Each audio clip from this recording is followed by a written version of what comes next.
Welcome to Kavitha recipe Tamil. இன்றைக்கி பார்க்க போகிற ரெசிபி சிக்கன் பிரியாணி எப்படி செய்யலாங்கிறத பார்க்கலாம் வாங்க.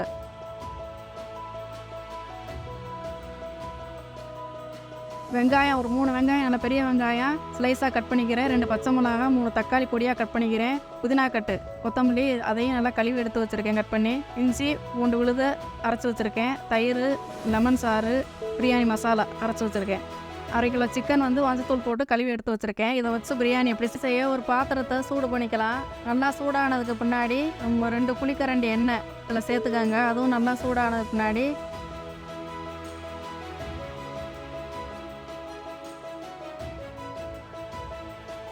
ரெண்டு பட்டை, சின்னதாக 2 பட்டை, 2 கிராம்பு, ஒரு ஏலக்காய் தான் சேர்த்துருக்கேன். ஏன்னா மசாலாவிலையும் நம்ம இதெல்லாம் சேர்த்து அரைச்சி வச்சுருக்கிறதுனால இது கம்மியாக சேர்த்துருக்கேன். இப்போ அந்த கட் பண்ணி வச்சுருக்க வெங்காயத்தை இது கூட சேர்த்து நல்லா பொன்னிறமாக வதக்கிக்கிறணும். நல்லா கோல்டன் ப்ரௌன் கலர் வரந்தோட்டிக்கு நல்லா வதக்கிக்கணும்.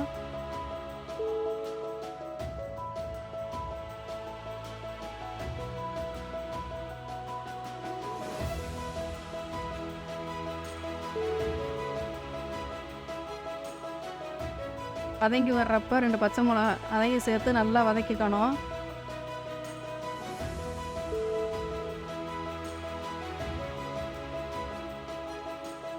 5 நிமிஷம் ஆகும் நல்லா வதங்குறதுக்கு. ஸ்டவ்வை சிம்மில் வச்சுட்டு நல்லா இந்த மாதிரி கோல்டன் ப்ரௌன் கலர் வரந்தோட்டிக்கு நல்லா வதக்கிட்டு இஞ்சி பூண்டு விழுது அதையும் சேர்த்து நல்லா வதக்கணும். இஞ்சி பூண்டு விழுது சேர்க்குறப்ப கொஞ்சம் பிடிக்கும். பாத்திரத்தில் தண்ணி லைட்டாக சேர்த்து அதையும் நல்லா இந்த மாதிரி கிளறிக்கணும்.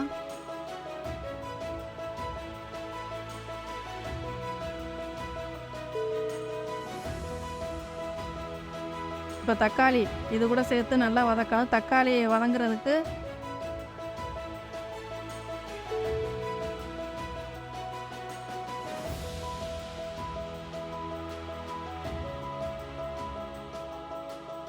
கொஞ்சம் கல் உப்பு சேர்த்துக்கலாம்.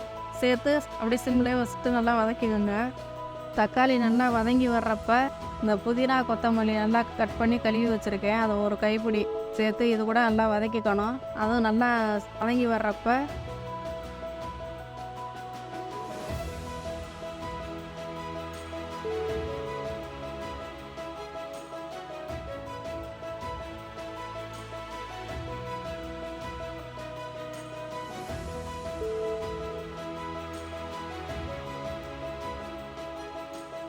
ரெண்டு தனி மிளகாத்தூள் 2 ஸ்பூன் தனி மிளகாத்தூள் சேர்த்து இது கூட நல்லா வதக்கிக்கணும்.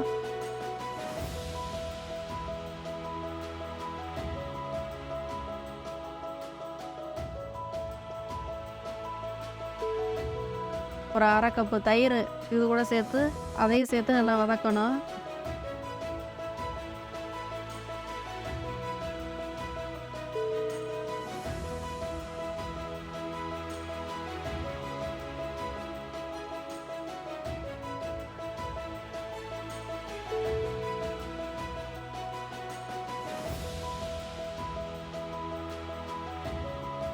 இப்போ பட்டை, கிராம்பு, ஏலக்காய் அதெல்லாம் சேர்த்து பவுட்ரு பண்ணி வச்சுருக்கேன். பிரியாணி மசாலா பவுட்ரு.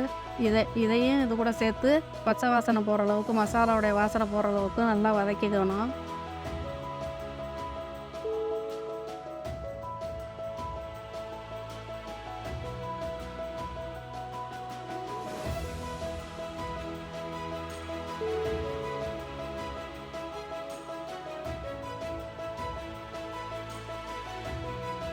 வதக்கிக்கணும். நல்லா வதங்கி வரணும். தண்ணி எண்ணெய் எல்லாம் பிரிஞ்சு வர்ற ஸ்டேஜில் சிக்கன் கழுவி வச்சுருக்க சிக்கனை இது கூட சேர்த்து அதுக்கு தேவையான உப்பு சேர்த்து எல்லாத்தையும் சேர்த்து நல்லா கிளறிக்கணும்.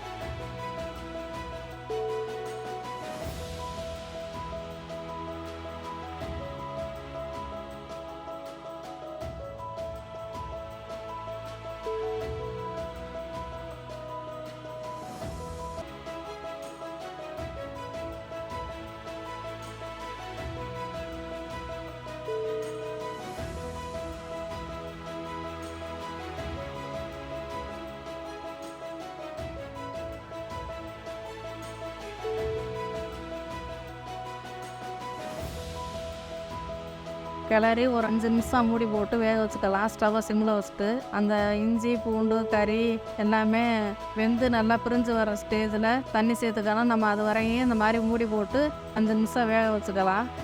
10 நிமிஷம் ஆயிடுச்சு. சிக்கனை ஓப்பன் பண்ணி பார்க்குறப்ப நல்லா இந்த மாதிரி கிரேவியோடு இருக்குது பாருங்கள். நல்லா பார்க்குறப்பவே நல்லா கிரேவியும் கறியும் நல்லா வெந்து இந்த அளவுக்கு இருக்குது.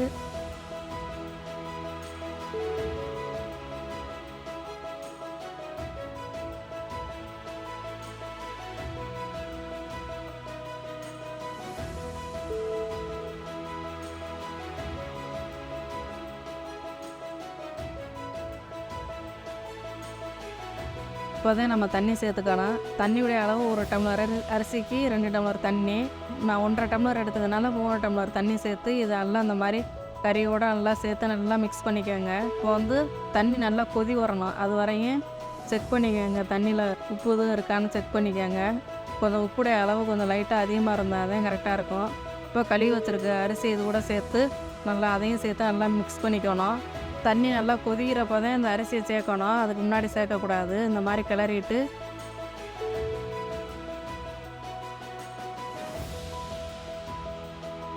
இப்போ ஒரு லெமன் நான் ஏற்கனவே புளிஞ்சு வச்சுருக்கேன். அந்த லெமன் சாறு 2 ஸ்பூன் எடுத்து இது கூட சேர்த்துக்கிறேன். நெய் சேர்த்துக்கலாம். நெய் சேர்க்குறப்ப தான் கொஞ்சம் நல்லா மணமாக இருக்கும், சாஃப்டாகவும் இருக்கும் பிரியாணி. அதுக்காண்டி சேர்த்துக்கிறோம். இப்போ இந்த நெய் சேர்த்து நல்லா இதையும் நல்லா மிக்ஸ் பண்ணிவிட்டு வேகிறதுக்கு ஸ்டவ்வை லோ ஃப்ளேமில் வச்சுட்டு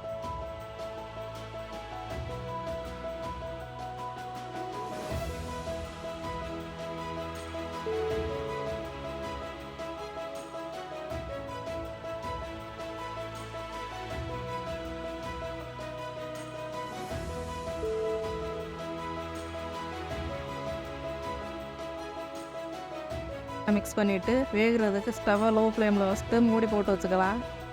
மூடி போடுறதுக்கு முன்னாடி கொஞ்சம் புதினா எடுத்து இது கூட வாசனைக்கு தூவிட்டு மூடி போட்டுக்கலாம். மூடி போட்டு வச்சாச்சு. இந்த மாதிரி இப்போ ஸ்டவ்வை சிம்மில் வச்சுட்டு கொஞ்சம் லோ ஃப்ளேமில் வச்சுட்டு வேக விடலாம். 80% வெந்துட்டு போகணும் அந்த அரிசி. இப்போ தான் கரெக்டாக இருக்குது நம்ம தம் கட்டுறதுக்கு. இப்போ மூடியை ஓப்பன் பண்ணி பார்க்குறப்ப இந்த தண்ணியும் அரிசி இந்த அளவுக்கு இருக்கணும், வெந்து வந்துருக்கணும். இப்போ தம் போட்டுக்கிறலாம். அதுக்கு முன்னாடி நம்ம ஒரு தோசைக்கல் எடுத்து நல்லா ஹீட் பண்ணிக்கிறோன்னா 5 நிமிஷம் அதுக்கு முன்னாடி தான் இதை மாற்றி வைக்கணும். இப்போ ஒரு 5 மாதிரி ஸ்டவ்வில் இந்த பக்கம் தோசைக்கல்லை எடுத்து நல்லா சூடு பண்ணிவிட்டு பாத்திரத்தை அதை கூட சேர்த்து வச்சுக்கலாம். இப்போ 20 நிமிஷம் ஆகணும். அப்போ தான் கரெக்டாக இருக்கும். அது வரையும் ஸ்டவ்வை சிம்மில் வச்சுட்டு மூடி போட்டு இதை வெயிட்டாக இருக்கிறதுக்கு ஒரு பாத்திரத்தை மேலே வச்சுட்டு தண்ணி இருக்க பாத்திரத்தை 20 நிமிஷம் கழிச்சு நம்ம ஓப்பன் பண்ணி பார்க்கலாம். இப்போ ஒரு 20 நிமிஷம் 25 நிமிஷம் ஆயிடுச்சு. இப்போ ஓப்பன் பண்ணி பார்க்கலாம். இப்போ பாருங்கள் இந்த அளவுக்கு கரெக்டாக இருக்குது பாருங்கள். அளவு அடி பிடிக்காமல் சாதம் உடையாமல் கரெக்டாக இருக்குது. இந்த அளவுகளோடு நீங்களும் ஒரு முறை செஞ்சு பாருங்கள். ரொம்பவே சுவையாகவும் இருக்கும், சுலபமாகவும் இருக்கும். இது முறை இந்த மாதிரி செஞ்சு பாருங்கள். இந்த வீடியோ பிடிச்சிருந்தா லைக் பண்ணுங்கள், ஷேர் பண்ணுங்கள், சப்ஸ்கிரைப் பண்ணுங்கள்.